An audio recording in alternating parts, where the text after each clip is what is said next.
गोटे गछरे एते प्रजापति बसथिबार देखि मु तो पूरा आज आश्चर्य। हेलो गाइस, जय जगन्नाथ साह माने मु हेली सभ्य मु आपन स्वागत करछि मो चैनल ओडिया ब्लॉगर सभ्य को। तो सकाळ सकाळ उठी मु पळे आछि बिल्लू को हम गाय की नहीं कि देखि पड़थुए। तो आज धान कटा हबो, मु बहुत दिन धान कटाऊ जाइनी। फाइनली गाय की बांधे बापांगर मोर बाहरी गलु बिल्लो पाखु जोटी धान कटा होछि। अधा धान कटा हो जाइछि, मु जाई नहीं।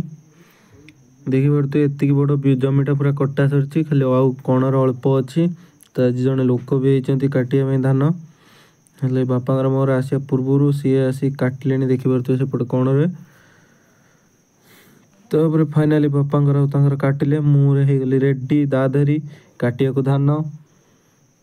ता किछ समय गला परे मु मोर काटिकी अधा रेस्ट टिके करथुली, सेपट रे से काटुजंदी। ता किछ समय परे पूरा कियारी सफा कर देलु काटिकी, बहुत बड़ कियारटे काटिकी सफा कर सला परे पळेलु आ गोटे कियारी की धान काटिया पई, काइना सेठी भी धान हेई जाइछि। देखि परते फाइनल से कियारी पाखरे पहुंच जाइछु। एई दीटा कियारी आज कटा हबार थिला, एई कियारटा ऊपर कियारटा। तो ऊपर कियारटा आज कटा हबो। तो कटा हबा पूर्व देखिले गोटे गछर केते प्रजापति बसछन, देखि परते सब फूल होइछि। तो फूल ऊपर बसछन। ता के समय परे फाइनली एतिकी धान काटि देली मु। तो काटला परे मु बहुत थकी जाइतिली, सेत लगी मु बाहरी आसली घर को। देखि परतुए तो रहुची, देखा हबो नेक्स्ट ब्लॉग रे। जदि वीडियो भल लागे लाइक शेयर कमेंट निहाती करिवे। Bye bye.